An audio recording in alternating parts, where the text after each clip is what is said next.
Hello everyone, welcome. Today we'll talk about accounts for holding companies with special reference to dividends. Now, the dividends which are received from subsidiary companies out of the pre-acquisition profits, they are to be treated separately, and any kind of dividends that are received out of post-acquisition profits, they are to be treated differently. Now, when the dividends are received by the holding company from its subsidiary out of pre-acquisition profits, it is treated as a capital receipt. And when such dividend is received out of post acquisition profits, then it is to be treated as a revenue receipt. Now, also, it happens in certain cases that the holding company has received the dividend from the subsidiary company out of the pre acquisition profits and has credited its profit and loss statement with the amount so received. So, in this case, an error has been committed as much as the capital receipt, it has been treated as income. So, for this, some rectification of errors is required. Now, the correct entry that should have been passed in this particular scenario should have been the bank account debited to shares in subsidiary company.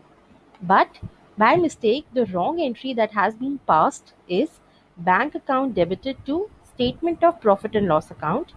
So here the rectifying journal entry that will be as follows: statement of profit and loss account debited to shares in subsidiary company.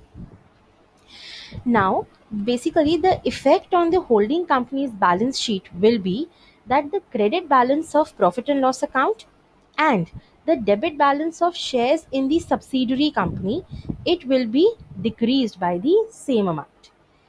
There is no effect of payment of any dividend on the calculation of minority interest, since the dividend must have been paid to them as well.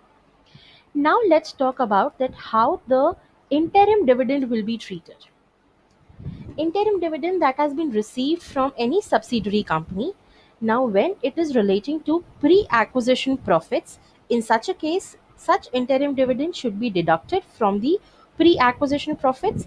And when the interim dividend is relating to any kind of post acquisition profits, in such a case, it should be deducted from the post acquisition profits. So, thereafter, the holding company's share of pre acquisition interim dividend, it should be deducted from its profit and loss balance and also from the debit balance of the shares in the subsidiary company. Next, if we talk about proposed dividend. Now, proposed dividend is basically treated as a contingent liability since it will be payable only upon being declared, that is approved by the shareholders in the annual general meeting that is to be held after the end of the financial year, that is the next financial year. So therefore there is no effect of the proposed dividend while there is preparation of consolidated balance sheet. Hoping that all the concepts relating to accounts for holding companies have been clear. Thank you.